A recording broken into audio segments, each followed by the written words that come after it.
Hello. नमस्कार दोस्तों, स्वागत है आप सभी का एग्जाम एनालिसिस पे। तो दोस्तों, मैं आपके लिए एक नया सीरीज लेकर आया हूँ और इस सीरीज में मैं आपको एसएससी सीजीएल के सारे प्रीवियस ईयर क्वेश्चन जो कि 2023 में पूछे गए थे, मैं आपको पूरा कवर करवाऊँगा और मैं आपको ये भी बताऊँगा उसके साथ साथ में कि आने वाले दिनों में किस तरह से एग्ज़ाम में क्वेश्चन पूछे जाएंगे। यानी कि अगर कोई क्वेश्चन आता है तो उसका मैं आपको डिटेल एक्सप्लेनेशन दूंगा और बताऊंगा कि आगे का किस तरह से सवाल बनेगा।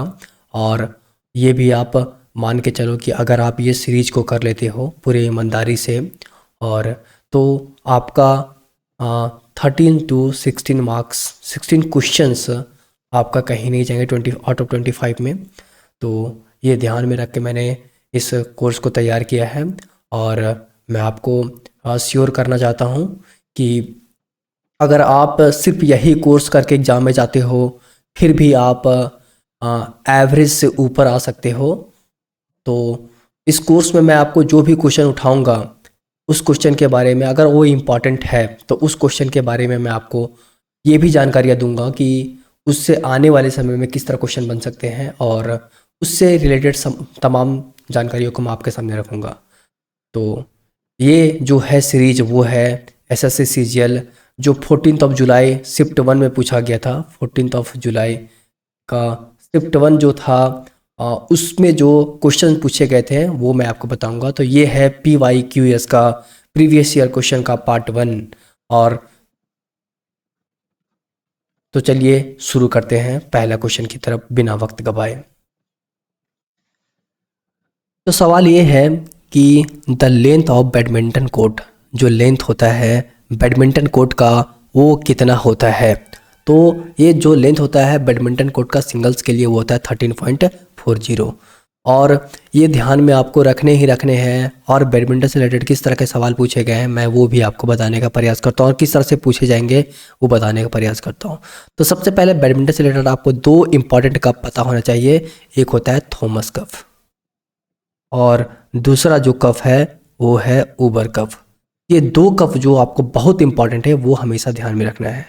उबर कप और थॉमस कप तो बहुत इंपॉर्टेंट है क्योंकि इंडिया ने पहली बार थॉमस कप जब जीता है इसलिए इंपॉर्टेंट है। तो थॉमस कप किसके लिए होता है, तो ये जो मेंस जो बैडमिंटन चैंपियनशिप होता है पूरा वर्ल्ड में उसके लिए थॉमस कप दिया जाता है और उबर कप वीमेन के लिए दिया जाता है। तो इस बार जो थॉमस कप है वो किसने जीता, तो थॉमस कप इस बार आपका इंडिया ने जीत लिया है। और इंडिया अपना प्यारा इंडिया किसको हराकर जीता है, तो इंडोनेशिया को हराकर जीता है। और इंडोनेशिया भी अपने आप में एक बहुत ही अच्छा टीम था थॉमस कप के लिए क्योंकि ये 14th टाइम चैम्पियनशिप रह चुका है इसका। और इंडिया जो है इस बार 2022 का मैं बात कर रहा हूँ, 2022 का थॉमस कप इंडिया ने जीत लिया है। और अगर उबर कप कोई पूछे आपसे कि उबर कप इस बार कौन जीता है, तो उबर कप इस बार महिलाओं का जो कप होता है बैडमिंटन चैंपियनशिप होता है उसको उबर कप कहा जाता है। तो इस बार आपका साउथ कोरिया ने जीत लिया है और साउथ कोरिया जो है सो किसको हराकर जीता है, तो ये चाइना को हराकर जीता है। और अगर आपसे कोई पूछे कि अभी तक सबसे अधिक बार उबर कप लाने वाला कौन सा देश है, तो वो है चाइना। लेकिन इस बार चाइना को साउथ कोरिया ने हराकर जीत लिया है। और अगर आपसे पूछे कि थॉमस कप सबसे अधिक बार अभी तक कौन सा टीम विजेता बना है, तो ये है इंडोनेशिया। लेकिन इस बार इंडोनेशिया को इंडिया ने हरा करके यह जीत हासिल की है। और कुछ इंपॉर्टेंट बात, जैसे कि अगर मैं आपसे पूछूं कि जो बैडमिंटन प्लेयर हैं इंडिया में थॉमस कप से रिलेटेड वो कौन कौन है, तो वो है आपके सबसे पहले आपका जैसे कि लक्ष्य सेन हो गया आपका लक्ष्य सेन। उसके बाद जैसे कि किदम्बी श्रीकांत और दो और इम्पॉर्टेंट नाम आप पता रख लीजिए जो कि बैडमिंटन खेलते हैं इंडियन टीम से। उनका नाम है सात्विक एंड चिराग। और मैं आपको एक और इम्पॉर्टेंट बात बताता हूँ सात्विक और चिराग के बारे में। जो सात्विक और चिराग हैं उन्हें अबर कौन सा पुरस्कार मिला है, तो उन्हें अबर ध्यानचंद्र खेल रत्न पुरस्कार मिला है, जिसको हम लोग पहले कहते थे राजीव गांधी खेल रत्न पुरस्कार। तो ध्यानचंद खेल रत्न पुरस्कार शॉर्ट में मैंने लिखा है ध्यानचंद खेल रत्न पुरस्कार। ध्यानचंद खेल रत्न पुरस्कार जो है वो किन्हें मिला है, तो सात्विक और चिराग को मिला है 2024 में। ये भी आप इंपॉर्टेंट बात ध्यान में रखिए, सात्विक एंड चिराग को मिला है। और एक और मैं बात बताता हूँ बैडमिंटन से रिलेटेड महिलाओं में, जैसे कि जो पीवी सिंधु है, पीवी सिंधु, तो ये जो फोर्ब्स जो सूची जारी करता है उसमें से जो सबसे महंगा खिलाड़ी बिकने वाले हैं, उसमें 100 महंगा खिलाड़ी में बिकने वालों में से 16वें स्थान पर आए हैं पीवी सिंधु। ये भी बात आप ध्यान में रखो। तो इतनी बातें आपको ध्यान में रखनी है बैडमिंटन के बारे में, ताकि आने वाले समय में अगर बैडमिंटन से प्रश्न पूछे तो आपका ना छूटे। मैंने करंट अफेयर का भी कर दिया। तो हाँ, ये जो फोर्ब्स का लिस्ट जारी हुआ था उसका हुआ था 2023 में हुआ था। 2023 का फोर्ब्स का लिस्ट के मैं बात कर रहा हूँ। ओके, अब चलिए नेक्स्ट क्वेश्चन की तरफ आप मूव करते हैं। तो दूसरा प्रश्न ये है कि जो who is the administrative head of the Indian audit and account department है। इंडियन ऑडिट और अकाउंट डिपार्टमेंट के जो एडमिनिस्ट्रेटिव हेड होते हैं वो आपके कौन होते हैं, तो वो आपके होते हैं CAG, the controller and auditor general. यहाँ एल छूट गया है जनरल में। तो ये होते हैं हमारे, ये होते हैं हेड होते हैं ऑडिट डिपार्टमेंट का। और एग्जाम में CAG से आपको क्या क्या और पता होना चाहिए, तो CAG के बारे में सबसे पहले ये पता होना चाहिए कि जो CAG है सो किस तरह का बॉडी है, तो ये है कॉन्स्टिट्यूशनल बॉडी है। ये बात आपको पहला बात पता होना चाहिए। और दूसरा बात आपको क्या पता होना चाहिए, तो ये पता होना चाहिए कि कौन सा आर्टिकल में इसका जिक्र मिलता है, तो 148 में। और इन्हें अपॉइंट कौन करता है, तो इन्हें अपॉइंट करते हैं हमारे देश के महामहिम जो है, यानी कि जो प्रेसिडेंट हैं, राष्ट्रपति हैं, वो इन्हें अपॉइंट करते हैं। उसके बाद इनका टेन्योर कितना होता है ये भी आप ध्यान में रख लो। तो इनका टेन्योर जो है, तो या तो ये 6 ईयर का टेन्योर होता है, या तो फिर ये 65 ईयर के हो जाए। दोनों में से जो पहले हो जाएगा वही। और इनका रिमूवल कैसे होगा, तो प्रेसिडेंट करेंगे। यहाँ पे आप देखिए पिक्चर में, ये तो हाँ, ये जो पिक्चर मैंने डाला है, तो ये प्रेजेंट जो हमारे CAG हैं वो है कौन, गिरीश चंद्र मुर्मू है। गिरीश चंद्र मुर्मू, गिरीश चंद्र मुर्मू है ये इनका पिक्चर है, गिरीश चंद्र मुर्मू का पिक्चर है। और इन्हें जो ओथ है सो हमारे इसके पहले रामनाथ कोविंद थे वो दिला रहे थे। तो इतनी बातें आपको CAG के बारे में ध्यान में होनी चाहिए, ताकि आपका जो बेसिक बातें हैं CAG के बारे में जो एग्जाम में पूछ लिए जाते हैं आप उतना कर लो, एवरेज से पीछे ना आओ। तो चलिए नेक्स्ट क्वेश्चन की तरफ हम अब मूव करते हैं। तो नेक्स्ट क्वेश्चन आपके सामने ये है कि which of the following is the largest pan India scheme to strengthen health care infrastructure across country with focus on primary secondary and tertiary care services. ये कौन सा हो जाएगा, तो ये हो जाएगा आपका सही उत्तर हो जाएगा PM अभिम योजना। PM अभिम योजना क्या था, prime minister Ayushman Bharat health infrastructure mission, PM अभिम योजना ये हो गया। और PM अभिम योजना का शुरुआत कब किया गया था, तो इसको किया गया था अक्टूबर 2021 में किया गया था, 25 अक्टूबर 2021 में किया गया था इसका शुरुआत। और इस योजना के तहत हम क्या करते थे, तो जो कोविड के टाइम में जो समस्याएं आई थी हॉस्पिटल का, लोगों को ऑक्सीजन नहीं मिल रहा था, तो उन सब चीज़ों को ध्यान में रख करके कि आने वाले समय में फिर से इस तरह का कोई समस्या आए तो हम कैसे उससे अपने आप को बचा पाएंगे, क्या हमारे पास उतनी व्यवस्थाएं रहेगी, तो उसको आधार मान करके इंफ्रास्ट्रक्चर को सही करने में, हेल्थ इंफ्रास्ट्रक्चर को सही करने के लिए ये योजना लाया गया है। और एक योजना है लक्ष्य योजना। तो लक्ष्य योजना क्या है, तो जो आपका लेबर रूम है या तो कह सकते हैं जो मैटरनिटी ऑपरेशन होता है एंड मैटरनिटी ऑपरेशन थिएटर को, मैटरनिटी ऑपरेशन थिएटर को अच्छा करने के लिए, स्ट्रेंथन करने के लिए जो वहाँ पे फैसिलिटी दिया जाता है उसको ठीक करने के लिए लक्ष्य योजना आया है। तो ये देखिए योजनाएं आपका एग्जाम में पूछेगा, लेकिन योजनाएं कहाँ से पूछेगा, तो जो करंट योजनाएं चल रही वो पूछेगा, जनरली वही योजनाएं पूछी जाती हैं। तो आपको ध्यान में रखना है, क्योंकि योजनाओं से मैंने देखा है अक्सर 1-2 सवाल एग्जाम में आते हैं। तो नेक्स्ट क्वेश्चन की तरफ आप मूव करते हैं। तो नेक्स्ट सवाल आपके सामने ये है कि which of the following festival is associated with the term ties of protection. रक्षा का बंधन, ये तो सवाल में ही जवाब दे रखा है, ये रक्षाबंधन होगा। छठ पूजा के बारे में बताने की ज़रूरत नहीं है। बिहार और झारखंड इस सब से अगर आप आते हो, बिलोंग करते हो, तो आपको पता होगा छठ पूजा कितना इम्पोर्टेंट से यहाँ के लोगों के लिए। करवा चौथ हो गया, बैसाखी का हो गया, पंजाब हरियाणा में जो बैसाखी का मेला लगता है ये हो गया। तो इसमें उतना कोई इम्पॉर्टेंट फेस्टिवल दिया नहीं है जो मैं आपके सामने जिक्र करूं, इसलिए मैं अब नेक्स्ट क्वेश्चन की तरफ मूव करता हूं। और नेक्स्ट क्वेश्चन क्या है, ये बहुत ही इंपॉर्टेंट क्वेश्चन बनने वाला है आपके एग्जाम में। श्योर शॉट यहाँ से क्वेश्चन पूछे जाएंगे, मैं आपको ये बता दे रहा हूँ। तो ये क्वेश्चन क्या है वो मैं आपको समझाने का प्रयास करता हूँ।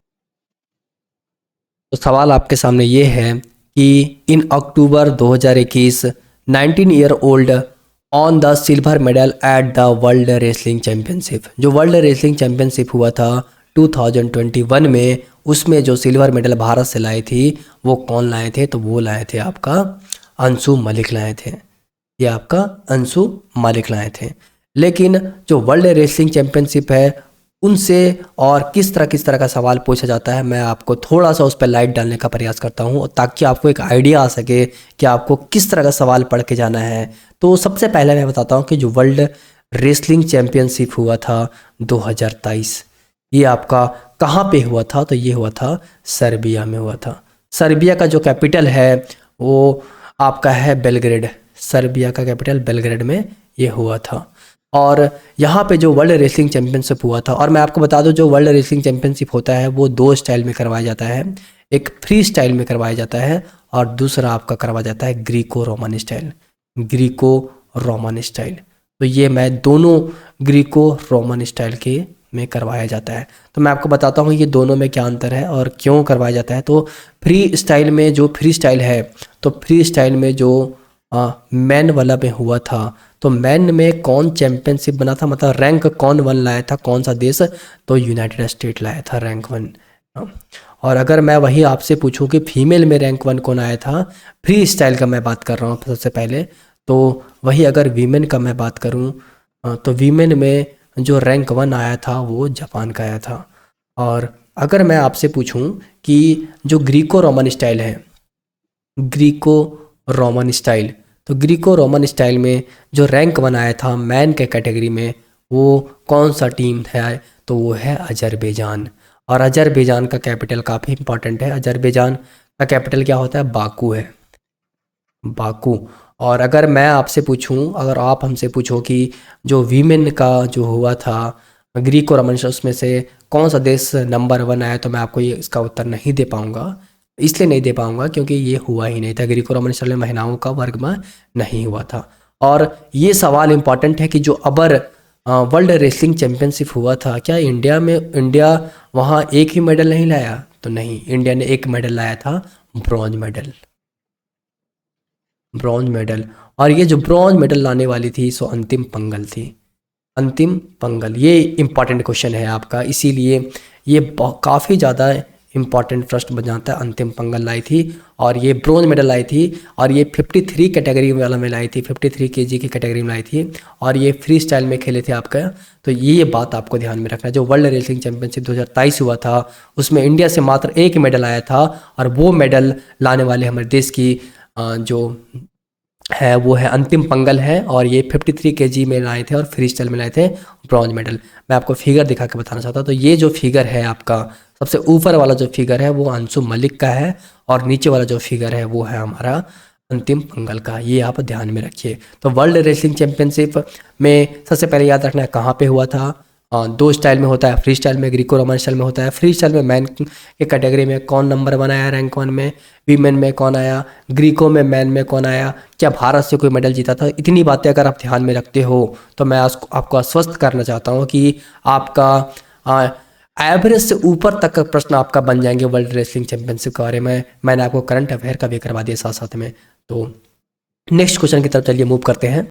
तो नेक्स्ट क्वेश्चन है कि dash emerged as poorest state as per the first ever multi dimensional poverty index के तहत में सबसे जो पूरेस्ट स्टेट है जो कि नीति आयोग द्वारा प्रिपेयर किया गया था, लॉन्च किया गया था, वो कौन सा है? तो वो है आपका बिहार। और आप हमसे पूछोगे कि पॉवर्टी इंडेक्स मैंने सुना है, लेकिन मल्टी डायमेंशनल पॉवर्टी इंडेक्स मुझे नहीं पता है। तो मल्टी डायमेंशनल पॉवर्टी इंडेक्स क्या होता है? जैसे कि पॉवर्टी इंडेक्स पहले देखा जाता था क्या आपका जो मूलभूत आवश्यकताएं हैं जैसे रोटी, कपड़ा और मकान, ये अगर आपके पास है तो आप पॉवर्टी इंडेक्स में नहीं मतलब उसके पॉवर्टी के सूची में आप नहीं आओगे। लेकिन इस बार नीति आयोग ने कहा नहीं, सिर्फ रोटी, कपड़ा और मकान ही नहीं, अगर आप अपने बच्चों का अच्छा उचित शिक्षा नहीं दे पा रहे हो, आप अपने स्वास्थ्य पे ध्यान नहीं दे पा रहे हो, बहुत सारे पैमानाओं को नज़र में रखते हुए मल्टी डायमेंशनल तैयार किया पॉवर्टी इंडेक्स, इसीलिए इसका नाम पड़ा मल्टी डायमेंशनल पॉवर्टी इंडेक्स। तो इसका सही उत्तर हो जाएगा आपका बिहार। तो नेक्स्ट क्वेश्चन की तरफ आप चलिए मूव करते हैं। और नेक्स्ट क्वेश्चन है the consumption of fix capital is also known as. जो कंजम्पशन होता है फिक्स कैपिटल का, जो खपत होता है फिक्स कैपिटल में, उसको हम क्या कहते हैं? तो उन्हें हम डिप्रिसिएशन कहते हैं, हिंदी में मूल्यह्रास। अब देखिए क्या होता है, मैं आपको बताने का कोशिश करता हूँ। मान लीजिए आपके पास एक कार है और इस कार में आपने 10 लाख कैपिटल लगा करके इसको खरीदा था, लेकिन क्या 3 साल बाद ये कार का कीमत आप 10 लाख में बेच पाओगे, 10 लाख में बेच पाओगे? तो आपका जवाब होगा नहीं। हो सकता है आप इसे 8 लाख में बेच दो, हो सकता है आप जो भी इसका फिक्स कैपिटल था उसमें तो आप नहीं बेच पाओगे। तो इसका जो वैल्यू, मान लीजिए आपने 10 लाख में इसको बेच दिया, तो इसका जो वैल्यू में, कंजम्पशन में, जो इसका फिक्स कैपिटल था उसमें जो कंजम्पशन हुआ उसको हम डिप्रिसिएशन कहते हैं। जैसे कि जो गाड़ी रखे जो गाड़ी यूज करते करते उसका जो इंजन में खपत आया और जो टायर में खपत आया, तो वो खपत में जो कमी आई है उसी को डिप्रिसिएशन कहा जाता है। ये बात आपको ध्यान में रखने हैं। और चलिए नेक्स्ट क्वेश्चन की तरफ अब हम मूव करते हैं। तो ये है प्रश्न आपके सामने कि the Vedic Aryans lived in area called Sapta Sindhu which means area drained by 7 river. One of the river among the 7 is Jhelum. तो पूछता है कि what was its ancient name. प्राचीन नाम इसका पूछ दिया है कि झेलम का प्राचीन नाम क्या था। तो इसका सही उत्तर हो जाएगा आपका, झेलम का जो प्राचीन नाम था सो वो था वितास्ता। इतनी बातें आपको ध्यान में रखनी है। लेकिन क्या सवाल इतने में ही हो जाती? नहीं, आपको और बातें भी ध्यान रखनी है। तो जो आर्यंस है उसके बारे में बताता हूँ आपको कि क्या क्या बातें आपको ध्यान में होनी चाहिए, ताकि आपका एटलीस्ट एसएससी सीजल से रिलेटेड या तो फिर वन डे एग्जाम से रिलेटेड आपका प्रश्न ना छूटे। हल्का एवरेज इतना मैं आपका कवर करवा दूंगा। तो आर्यंस जो है, आर्यंस के बारे में आपको ये भी ध्यान रखना है कि जब आर्यंस आए थे तो अपने साथ क्या लेकर आए थे? ये लेकर आए थे आयरन एंड हॉर्सेस को लेकर आए थे। और दूसरी बात ध्यान रखना है कि जो आर्यंस लोग आए थे उसके बारे में डिफरेंट स्कॉलर अपना डिफरेंट थ्योरीज देते हैं। उनमें से मैं आपको कुछ थ्योरीज बताता था, जैसे कि जो बाल गंगाधर तिलक हैं उनका कहना था कि जो आर्यंस लोग हैं वो कहाँ से आए हैं? वो आए हैं आर्टिक रीजन से। इन्होंने एक पुस्तक लिखी थी the Arctic home of Aryans. उन्होंने बताया कि ये जो आए थे कहाँ से आए थे? आर्टिक रीजन से आए थे। ये इनका कहना था, इनका मत था। लेकिन अगर मैं आपको बोलूं कि और कोई थ्योरी दिया था, हाँ, तो फिर दयानंद सरस्वती जी का कहना था कि ये जो हैं वो कहाँ से आए हैं? तो ये आए हैं तिब्बत रीजन से। इनका अपना मत था कि ये तिब्बत रीजन से आए हैं। और जो स्कॉलर हैं जैसे कि मैक्स, और ये जो दयानंद सरस्वती है वो बोले थे कि तिब्बत रीजन से आए हैं। और कुछ किस पुस्तक में बोले थे? तो ये बोले थे द सत्यार्थ प्रकाश में बोले थे। और एक और है मैक्स मुलर। तो मैक्स मुलर साहब का कहना था कि ये जो है वो आर्यन जो है वो कहाँ से आए हैं? ये आए हैं सेंट्रल एशिया से आए हैं। इतनी बातें आप आर्यन के बारे में ध्यान रखो। और जो 7 रिवर हैं उनका आप एंशिएंट नेम याद रख लो, क्योंकि एग्जाम में काफ़ी बार एंशिएंट नेम पूछा गया है। मैं आपको वो एक बार बताता हूँ। तो ये 7 रिवर कौन कौन थे? तो वो जो जहाँ पे आकर के आर्यंस लोग बसे थे, जहाँ किनारे आर्यंस लोग आकर बसे थे उसमें थे।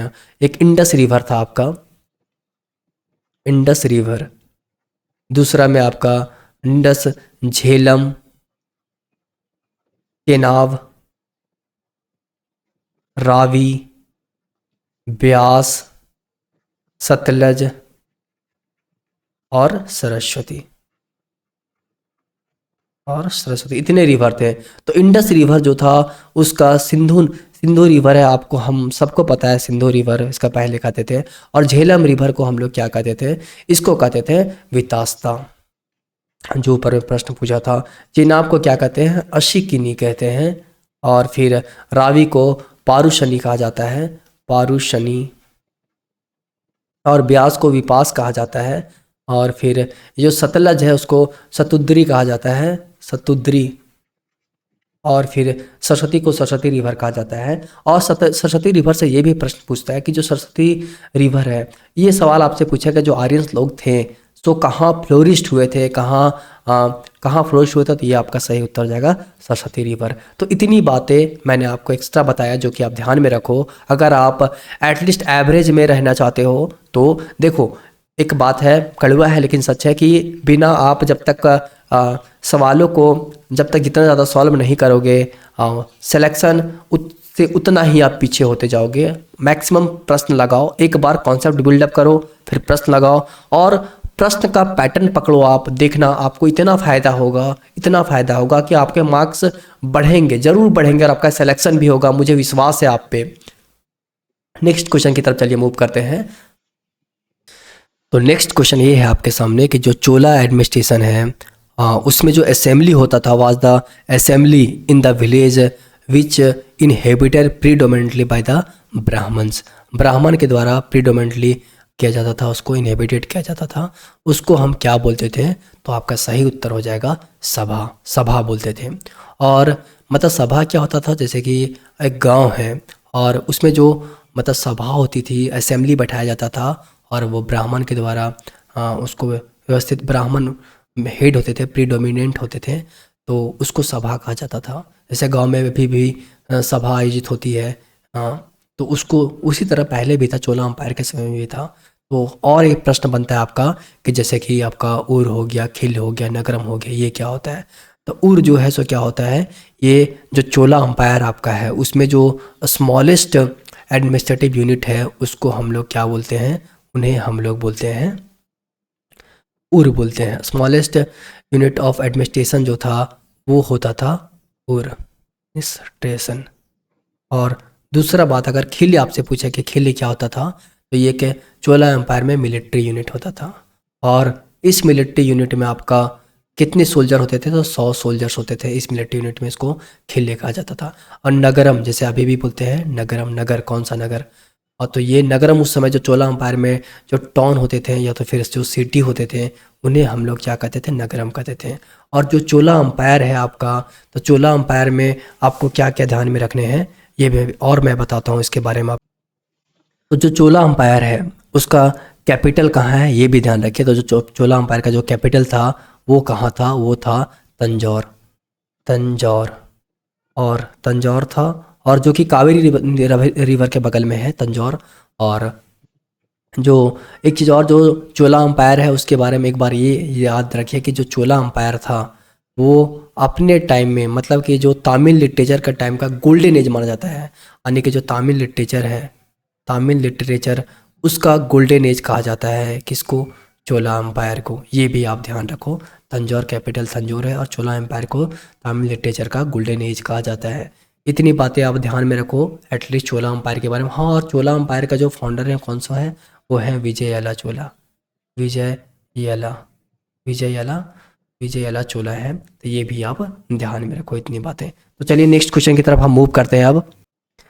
तो नेक्स्ट प्रश्न आपके सामने ये है कि which of the following state is not part of the Tapi basin? जो कि तापी बेसिन का पार्ट नहीं है, कौन सा स्टेट है जो कि तापी बेसिन का पार्ट नहीं है?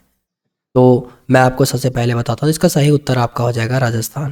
लेकिन मैं आपको बताता हूँ कि कौन कौन से तापी बेसिन, मतलब जो तापी रिवर है सो कहाँ से निकलती है।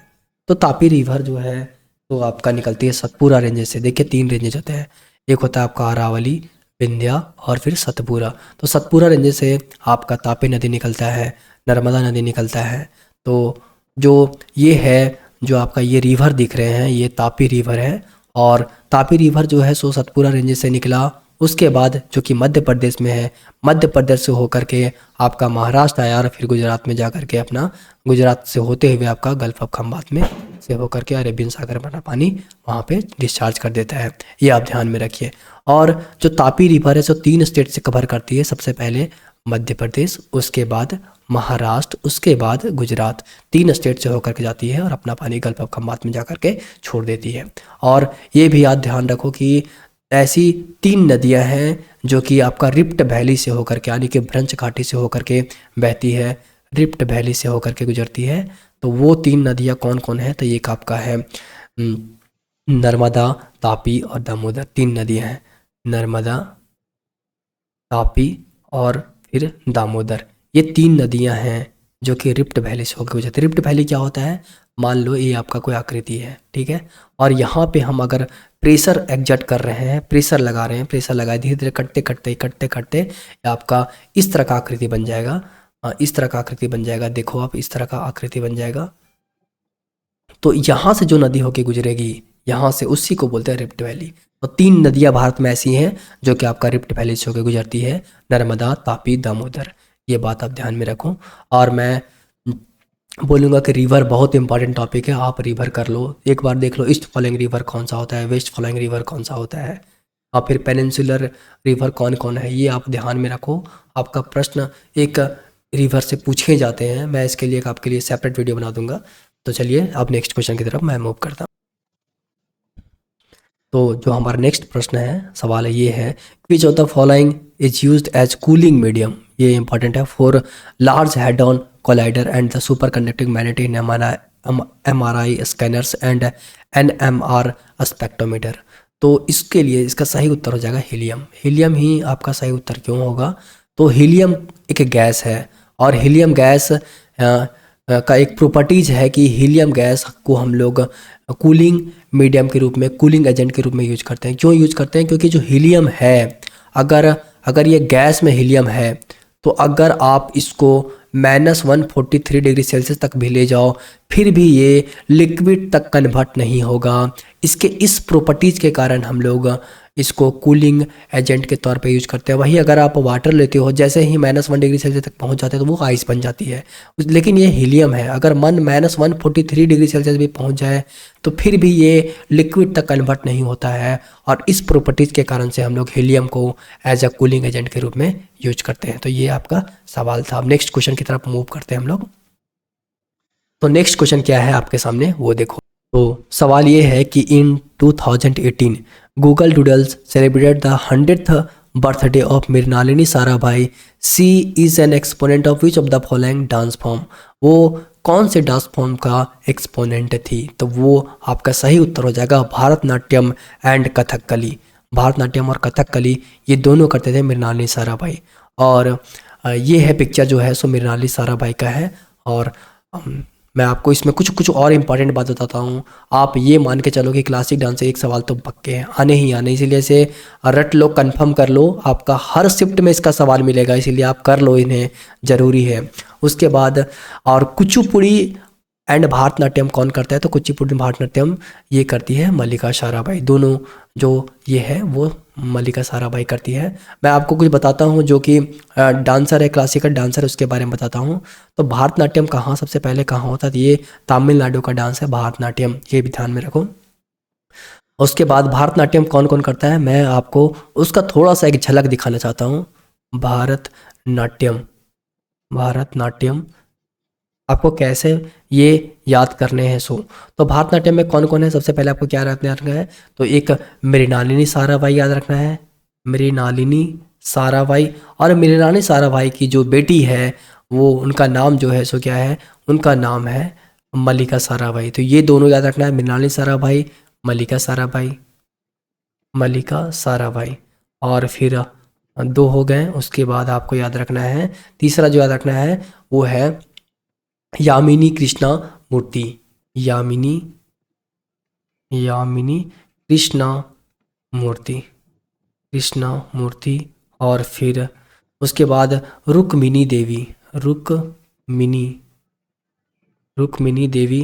और फिर और आपको क्या क्या पता होना चाहिए? उसके बाद आपको पता होना चाहिए, उसके बाद है लीला सैमसन, लीला सैमसन, लीला सैमसन। उसके बाद फिर आप याद रखना पद्मा, पद्म सुब्रमण्यम, पद्मा सुब्रमण्यम, सुब्रमण्यम। उसके बाद आप याद रख सकते हो, उसके बाद सोनल मानसिंह, सोनल मानसिंह। और फिर है संयुक्ता पनिगिरी, संयुक्ता संयुक्ता पनिग्रेही। इतनी बातें आपको याद रखना है। मैं आपको फिर से बोल देता हूँ क्या क्या है सो। सबसे पहले मृणालिनी साराभाई, उनकी बेटी का नाम है मल्लिका साराभाई।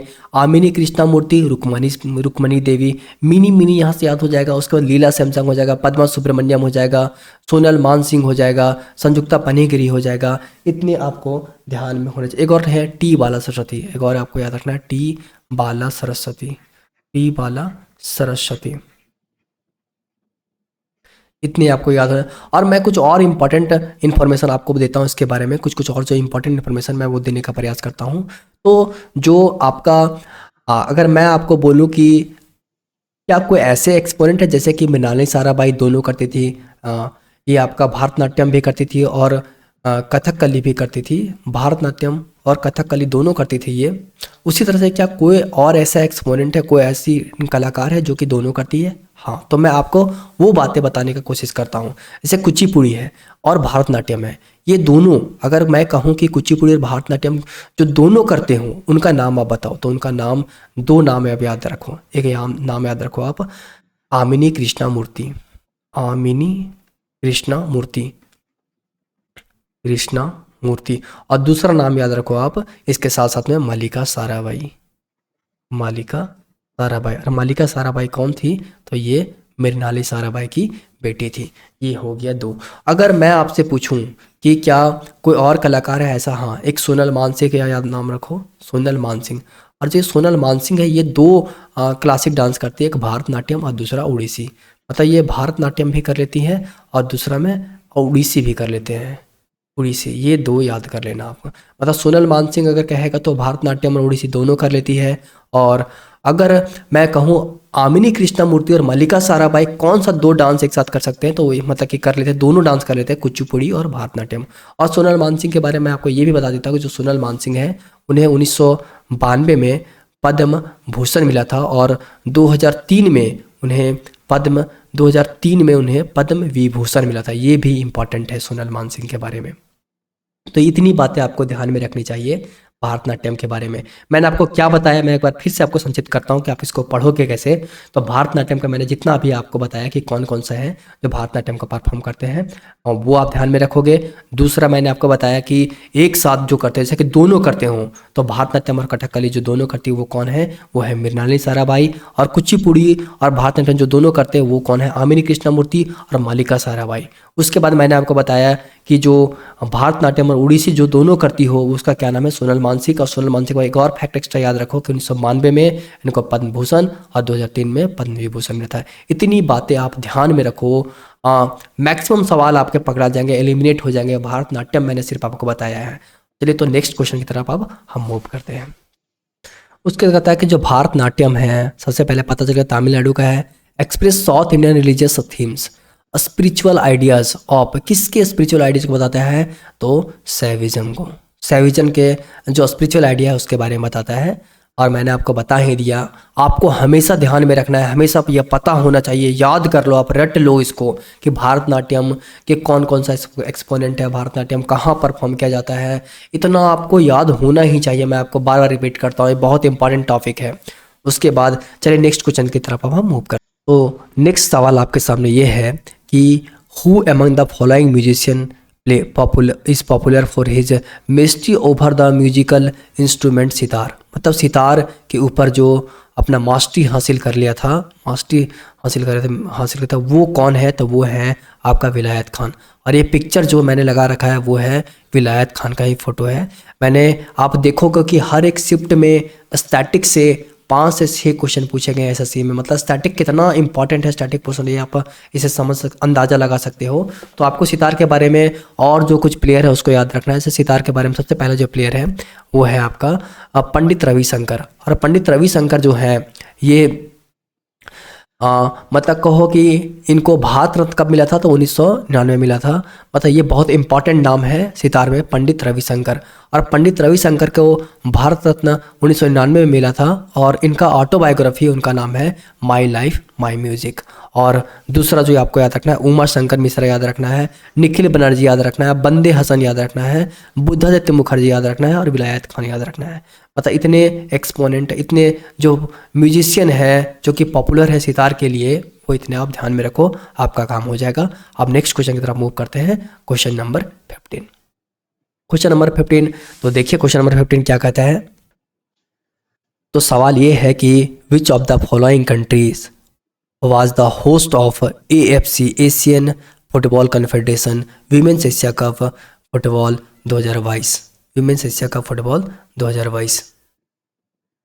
तो इसको कौन किया था, होस्ट किया था एशिया कप फुटबॉल 2022। इसको होस्ट जो किया गया था वो हुआ था इंडिया में हुआ था, और जो मेंस वाला भी हुआ था यहीं पे हुआ था।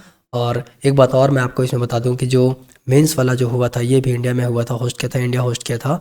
और उसमें जो हुआ था, मैं आपका मैन वाला मैं बता रहा हूँ सबसे पहले।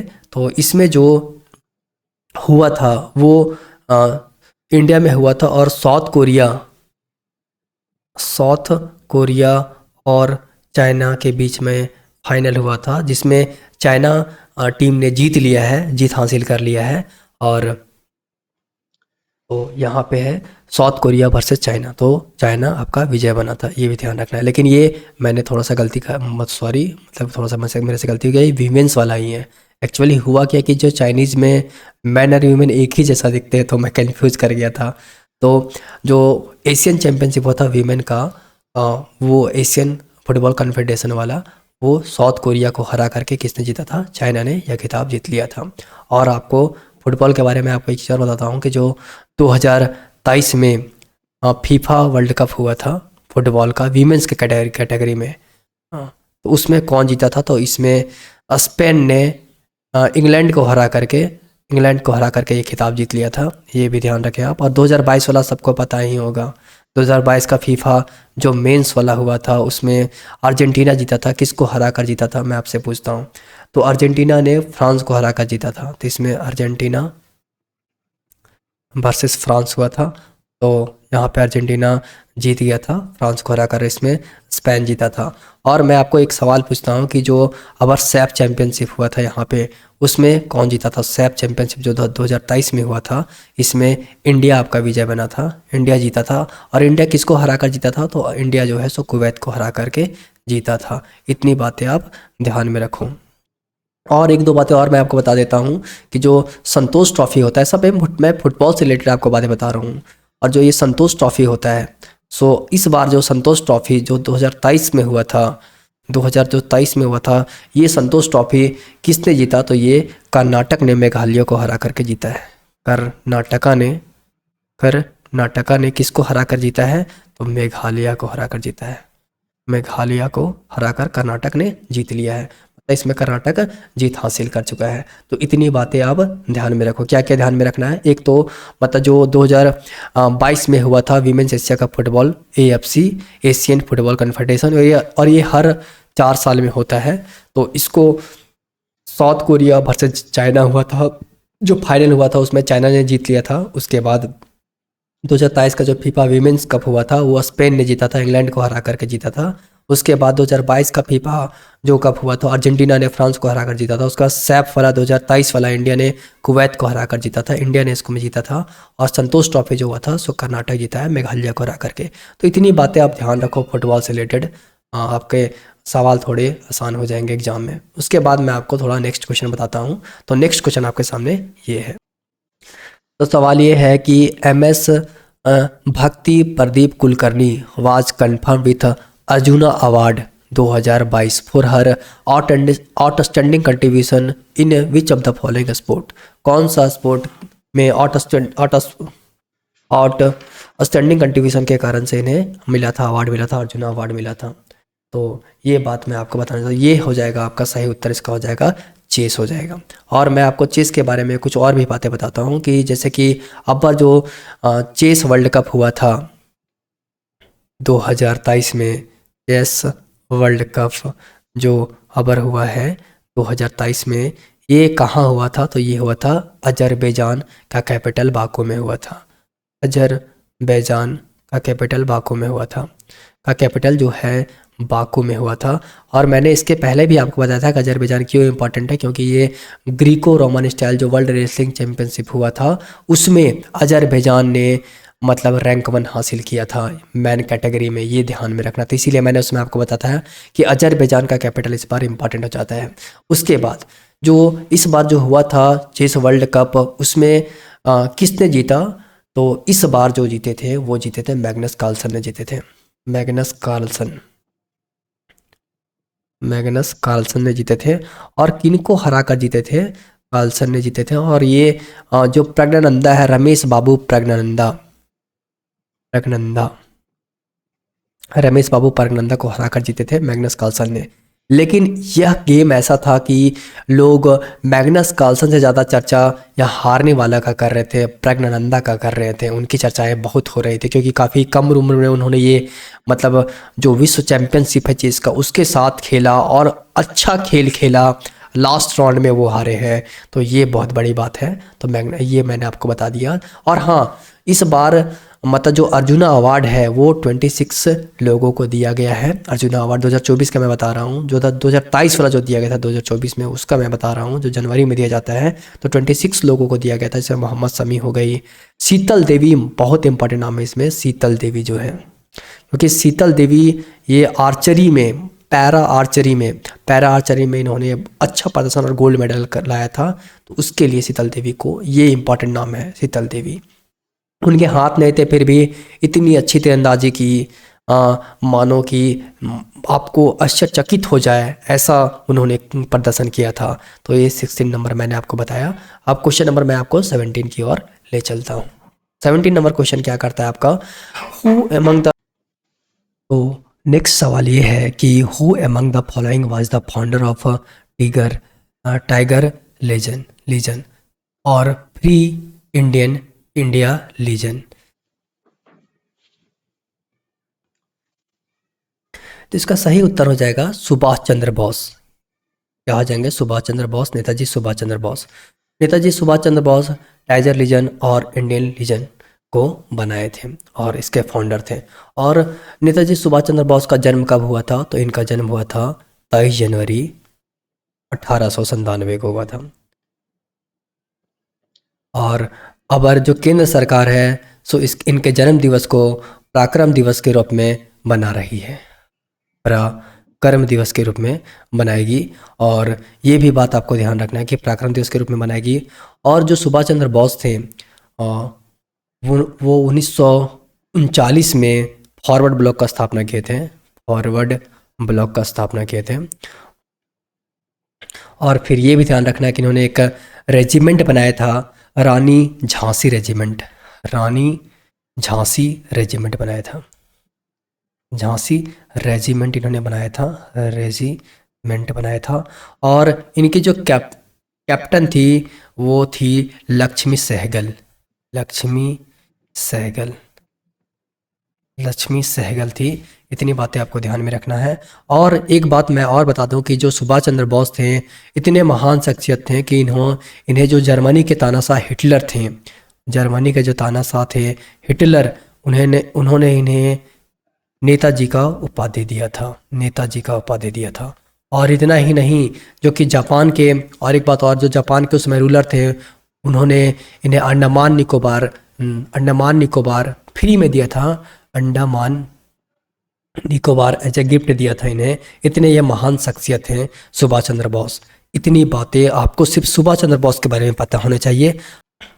उसके बाद जो लाला हरदयाल थे उन्होंने 1913 में गदर पार्टी का स्थापना किया था। और गदर पार्टी के जो प्रथम अध्यक्ष थे वो कौन थे? वो थे सोहन सिंह बाखना। और अगर मैं पूछूं कि प्रथम सचिव कौन थे तो वो लाला हरदयाल खुद थे। तो 1913 में गदर पार्टी का स्थापना किसने किया था? लाला हरदयाल ने किया था, जो कि इसके प्रथम सचिव बनते हैं। और वही गदर पार्टी के प्रथम अध्यक्ष कौन रहते हैं? सोहन सिंह बाखना। इतनी बातें आपको ध्यान में रखनी चाहिए। चलिए तो नेक्स्ट क्वेश्चन की तरफ आप मूव करते हैं। नेक्स्ट क्वेश्चन क्या है वो तो नेक्स्ट प्रश्न ये है कि name a reproductive strategy in which parasites take advantage of the care of other individual of the same species और different species to raise their young one. मतलब कहता है कि इनमें से कौन सा ऐसा स्पीसीज़ है जो क्या करता है, जैसे कि स्पीसीज़ का क्या काम है, मतलब वो अपना जो उसका बच्चा को पालना रहता है, अंडा को पालना रहता है, तो अपने बच्चे को पालने के लिए क्या करता है, दूसरे को जो स्पीसीज़ का एडवांटेज देता है। और क्या कहते हैं, जैसे कि जैसे कि आप जानते हैं जो कोयल होती है वो कभी भी अपना घोंसला नहीं बनाती है, तो वो फिर कोयल की उत्पत्ति कैसे होती है, तो कोयल क्या करती है, जैसे कि जो अदर स्पेसीज है, जैसे कि कौवा हो गया, तो कौवा जो है उसका अंडा क्या करती है, जो कोयल है अपना अंडा जा करके, जो अपना कोयल का अंडा है वो क्या करती है, कौवा के अंडे पास जा करके अपने अंडे को भी रख देती है। उसके बाद उसका न्यूट्रिशन सब कुछ मतलब कौन करता है, कौवा करवाता है। तो इसको जो इस प्रोसेस है उसको क्या कहा जाता है, सुई को कहा जाता है ब्रूड पैरासिटिज्म। इसको इसका सही उत्तर जाएगा ब्रूड पैरासिटिज्म।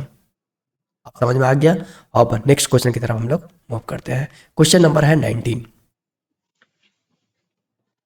तो क्वेश्चन ये है कि on the basis of tribal population 2011 identify the option that arranges the following state in ascending order.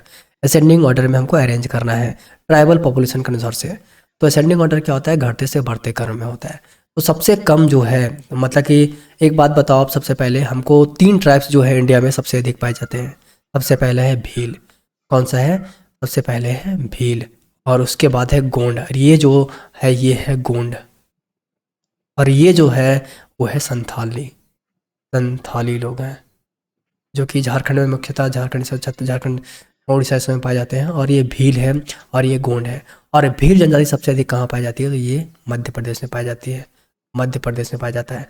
तो आपको अरेंज करना है इसको असेंडिंग ऑर्डर में। तो ये तो है ही कि जो सबसे अधिक जनजाति पाई जाती है भील पाई जाती है, यानी कि मध्य प्रदेश जो है उसमें सबसे अधिक मतलब ट्राइबल पॉपुलेशन होना चाहिए, क्योंकि मध्य प्रदेश में भील जनजाति पाई जाती है। तो मध्य प्रदेश जो है वो अगर सबसे ज़्यादा जनजाति यहाँ पाया जाएगा तो हम लोग को असेंडिंग ऑर्डर में अरेंज करना है, तो छोटा से बड़ा होता है। तो सबसे छोटा कौन हो जाएगा, उड़ीसा में सबसे कम जनजाति पाई जाती है, तो नंबर ए मतलब 3 पहले होगा। उसके बाद पहले 3 होगा, मतलब लेकिन हम लोग को अरेंज करना है बढ़ते क्रम में, मतलब 3 सबसे ज़्यादा होगा। उसके बाद फिर दूसरा नंबर महाराष्ट्र होगा, उसके बाद फिर होगा आपका मध्य प्रदेश, मतलब पहला नंबर। मतलब अगर सबसे पहले उड़ीसा होगा और उसके बाद महाराष्ट्र होगा, उसके बाद मध्य प्रदेश होगा, लेकिन सबसे अधिक जनजाति कहाँ पाई जाती है, तो मध्य प्रदेश में, उसके बाद महाराष्ट्र में, उसके बाद उड़ीसा में। होप कि आपको क्लियर हुआ होगा। अब भारत के 3 सबसे बड़ी जनजातियाँ जो हैं सो कौन है, भील, गोंड और संथाल। सबसे ज़्यादा भील, उसके बाद गोंड, उसके बाद संथाल। ये अब मैं नेक्स्ट क्वेश्चन की तरफ आपका मूव करता हूँ। अब नेक्स्ट क्वेश्चन क्या है आपके सामने कि जो in which industrial policy was the investment limit for tiny industry unit increase to 2 lakh. देखिए ये सब क्वेश्चन सिर्फ बरगलाने का क्वेश्चन है, नहीं समझे। जैसे कि ये क्वेश्चन मतलब कि बेवजह फालतू कितना भी पढ़ लीजिए, इस तरह का क्वेश्चन नहीं होने वाला है। नहीं आप इस तरह के क्वेश्चन करके आ पाओगे, कितना भी पढ़ लो इस तरह का क्वेश्चन छूटेगा ही। तो इस सब क्वेश्चन पे ज़्यादा ध्यान ना दे करके हमें जैसे कि स्टैटिक पोर्शन पे ध्यान देना चाहिए, क्योंकि उससे 5 क्वेश्चन फिक्स हो जाते हैं। और मैं जो टॉपिक आपको बताऊंगा वो सब क्वेश्चन पे आप ध्यान दो, तो वो ज़्यादा अच्छे हैं। इस पर वक्त सिर्फ बर्बाद होता है।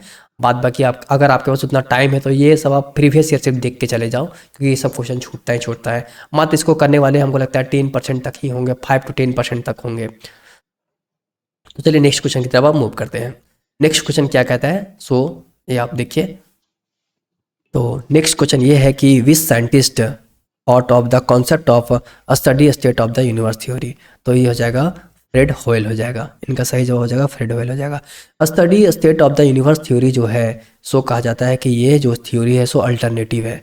किसका अल्टरनेटिव है, तो ये थ्योरी बिग बैंग का अल्टरनेटिव है। किसका अल्टरनेटिव है, तो ये है बिग बैंग का अल्टरनेटिव, ये थ्योरी है बिग बैंग का अल्टरनेटिव थ्योरी है। इसको study state of the universe theory भी कहा जाता है। अगर आपसे सवाल पूछेगा कि बिग बैंग थ्योरी जो है आपका, बिग बैंग थ्योरी जो है उसका अल्टरनेटिव क्या है, तो study state of the universe theory जो है सो इसका मतलब अल्टरनेटिव है।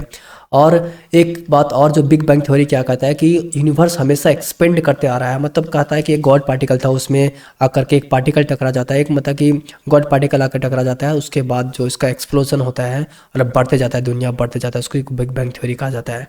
तो बिग बैंग थ्योरी मैं बताऊंगा, लेकिन बस इतना आपको ध्यान में रखना है एग्जामिनेशन पॉइंट ऑफ व्यू से कि जो बिग बैंग थ्योरी है उसका अल्टरनेटिव है steady state of the universe theory, और steady state of the universe theory का अल्टरनेटिव कौन सा है, बिग बैंग थ्योरी। ये बात आप ध्यान रखो दोनों बस। उसके बाद नेक्स्ट क्वेश्चन की तरफ चलिए मूव करते हैं। इसको मैच करना है, मैच द कॉलम्स, मैच करना है कॉलम को। तो आप एक बात हमको बताओ कि जो क्लोरो होता है, आपने पढ़ा होगा कि जो फोटोसिंथेसिस होता है उसमें जो कैटलिस्ट के रूप में यूज करते हैं वो करते हैं क्लोरोफिल, ये ध्यान में होगा आपको। और क्लोरो जहाँ से वर्ड आ जाता है, और क्लोरो के कारण से ही ग्रीन का पत्ता हरा होता है, क्लोरोप्लास्ट के कारण से जो पत्ता होता है हरा होता है। तो क्लोरो जहाँ से आ जाएगा वहाँ पे क्या चल जाएगा, ग्रीन, वहाँ पे ग्रीन आप चल जाओ। तो ये क्लोरो से ये ग्रीन अलग चला जाएगा। और ये जो है आपका दूसरा जो ऑप्शन है आपका रोडो, यहाँ डी होगा, यहाँ थोड़ा सा मिस, रोडो ये हो जाएगा। तो रोडो रेड से आपका यहाँ रेड चला जाओ। अब देखो देखो, अगर आप इस तरह के प्रश्न में अगर सब नहीं जानते हो, अगर एक दो भी जानते हो तो आपका दो भी जानते हो तो आप काम कर सकते हो। जैसे कि जो पहला है उसका ऑप्शन आप देखो डी किस में है, ये मात्र इसमें एक में मिल रहा है आपका। पहला देखो, जो पहला है उसका ऑप्शन बी किस में है, तो एक इसमें मिला एक इसमें मिला, मतलब दो ऑप्शन आपका एलिमिनेट कर गए। उसके बाद आप देखो जो 3 नंबर है उसका डी किस में मिलता है, तो मात्र एक इसमें मिल रहा है डी। तो ये आपका इस तरह से ये ऑप्शन गलत हो जाता है और ये ऑप्शन आपका सही हो जाता है। तो इस तरह से भी आप कर सकते हो, इस तरह के क्वेश्चन को सॉल्व कर सकते हो। तो क्लोरो जहाँ भी आ जाएगा आप ग्रीन वर्ड ध्यान रखना, और रोडो जहाँ भी आ जाएगा वहाँ पर रेड वर्ड ध्यान रखना, आपका प्रश्न हो जाएंगे। तो नेक्स्ट क्वेश्चन की तरफ मूव करते हैं। अब एक क्वेश्चन, जो नेक्स्ट क्वेश्चन है वो क्या है वो देखिए आप। तो क्वेश्चन ये है कि जो Ryotwari systems of revenue collection in India introduce, तो ये सिस्टम क्या था, तो ये जो है सो इसको क्या कहा जाता है, ब्रिटिश के द्वारा इसको इंट्रोड्यूस किया गया था। इसको मतलब जो ये introduce by the britisher was based on Ricardian theory of rent. देखो एक चीज़ है कि ये क्वेश्चन कौन करेगा, क्या इस तरह के क्वेश्चन आपको ध्यान देने चाहिए। देखिए आप अगर आपके पास पर्याप्त टाइम है तो आप इस तरह का क्वेश्चन देख के जाओ, लेकिन मैं आपको बोलूँगा कि इस तरह के क्वेश्चन आप मतलब सेकेंड टाइम में करने का कोशिश करो। पहले जो क्वेश्चन देखो एग्जाम किस तरह क्वेश्चन पूछता है उस पर पहले ज़्यादा फोकस करो, तो आपके लिए वो ज़्यादा फायदेमंद होगा। उसके बाद ये सब क्वेश्चन आप बाद में करना ज़्यादा अच्छा होगा, क्योंकि इस तरह के क्वेश्चन करने में आपको बहुत टाइम लग जाएंगे और 3-4 क्वेश्चन ऐसे एग्जाम में रहेंगे ही रहेंगे। तो चलिए नेक्स्ट क्वेश्चन की तरफ आप मूव करते हैं।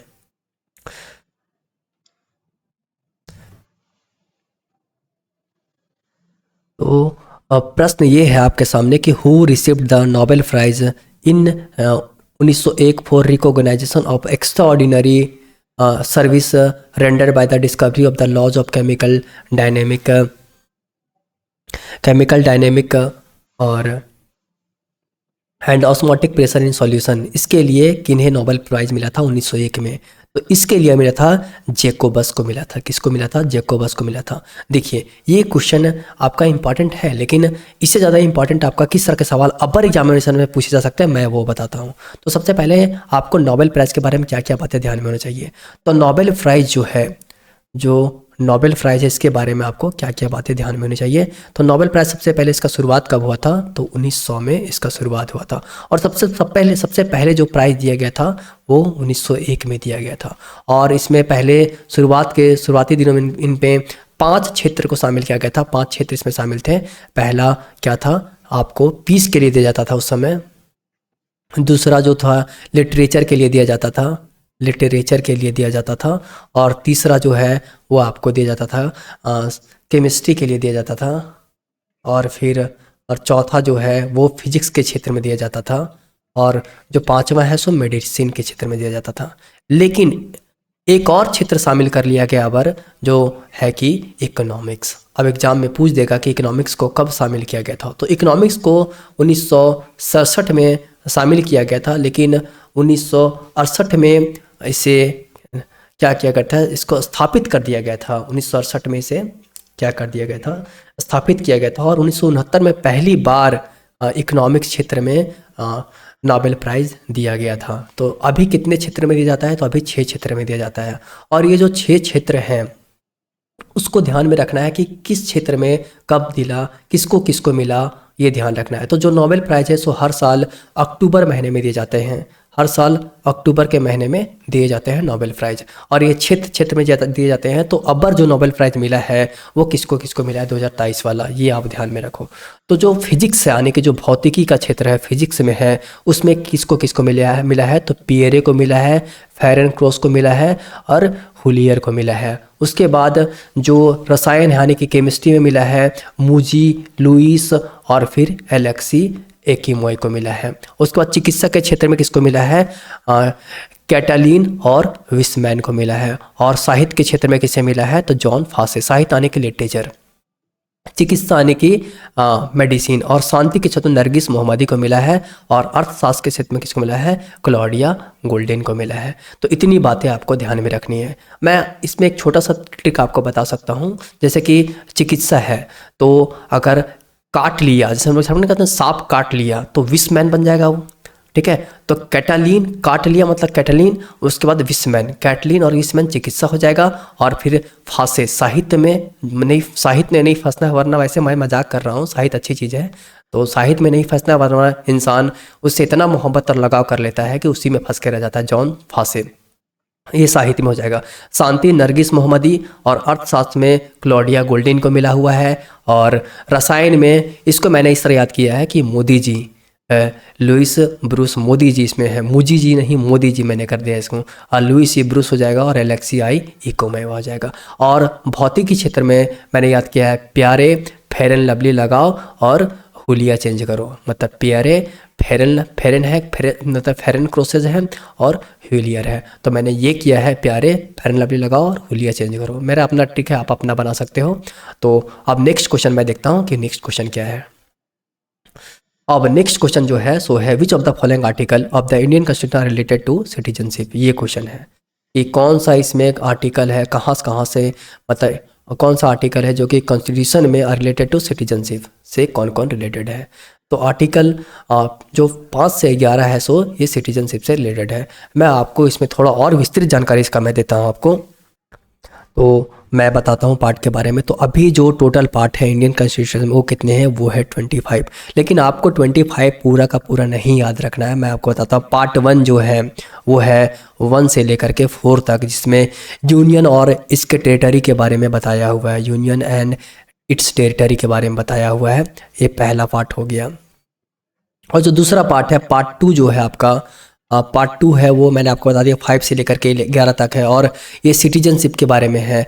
और पार्ट जो 3 है सबको पता होना चाहिए, इसको मैग्ना कार्टा ऑफ इंडिया भी कहा जाता है। और ये कहाँ से कहाँ तक है? तो ये 12 से लेकर के आपका 35 तक है। और ये फंडामेंटल राइट है, ये तो सबको पता होगा, फंडामेंटल राइट है। और पार्ट 4 जो है वो आपका कहाँ से कहाँ तक है? तो ये DPSP आता है, और ये है 36 से लेकर के 51 तक। और इसमें DPSP आता है, directive principle of state policy आता है, और 36 से लेकर के 51 तक है। और इसमें एक इंपॉर्टेंट है यूनिफॉर्म सिविल कोड जो कि आता है 44 में आता है। उसके बाद पार्ट 4 हो गया। उसके बाद आप याद रखो पार्ट 9 जो कि बहुत इंपॉर्टेंट है। पार्ट 9 जो है आपका वो क्या है? पंचायती राज से है, पंचायती राज से है। और अगर कोई बोले कि पार्ट 9 का ए क्या है तो ये है म्युनिसिपैलिटीज है। और पार्ट 9 का अगर बी कह दे तो ये कोऑपरेटिव सोसाइटी है, पार्ट 9 का बी क्या है? कोऑपरेटिव सोसाइटी है। अगर मैं आपसे पूछूं कि जो पार्ट 14 है वो उसमें क्या है, तो पार्ट 14 में आपका है UPSC है। अगर मैं बोलूं पार्ट 15 में क्या है तो आप क्या बोलोगे? तो पार्ट 15 में आपका है इलेक्शन। और पार्ट वही अगर 15 कह दिया जाए तो उसमें क्या है? उसमें है इलेक्शन है। तो मैं आपको इम्पॉर्टेंट पार्ट कवर करवा रहा हूँ। अगर मैं आपको बोलूँ कि पार्ट 18 में क्या है, तो पार्ट 18 में आपको ध्यान रखने हैं कि इसमें है इमरजेंसी। और अगर मैं आपको बोलूँ कि जो पार्ट 20 है उसमें क्या है, तो पार्ट 20 में क्या है? अमेंडमेंट। तो आपको इतने ध्यान में रखने हैं, इतने इंपॉर्टेंट पार्ट आपको ध्यान में रखने हैं। तो दोस्तों मैं उम्मीद करता हूँ कि ये जो लेक्चर सीरीज है आपको अच्छा लगा होगा। और दोस्तों आप अगर इसमें कुछ आपको ना समझ में आए या तो फिर आपको लगे कि कोई मतलब आप सजेशन मुझे देना चाहो तो आप मुझे दे सकते हो। मैं आपका अपना साथी, आपका अपना दोस्त हूँ, आपका अपना भाई हूँ। मुझे आप सजेस्ट करो, मुझे अच्छा लगेगा। हमारे कमियों को आप बताओगे, मुझे अच्छा लगेगा। मैं इसमें ज़रूर मेहनत करूँगा और मैं आपके लिए प्रयास करूँगा कि आपके लिए मैं बेस्ट कंटेंट तैयार करूँ, ताकि आपको सिर्फ प्रीवियस ईयर के दम पे आप सिलेक्शन ले सकते हो। थैंक यू दोस्तों, थैंक यू सो मच, धन्यवाद।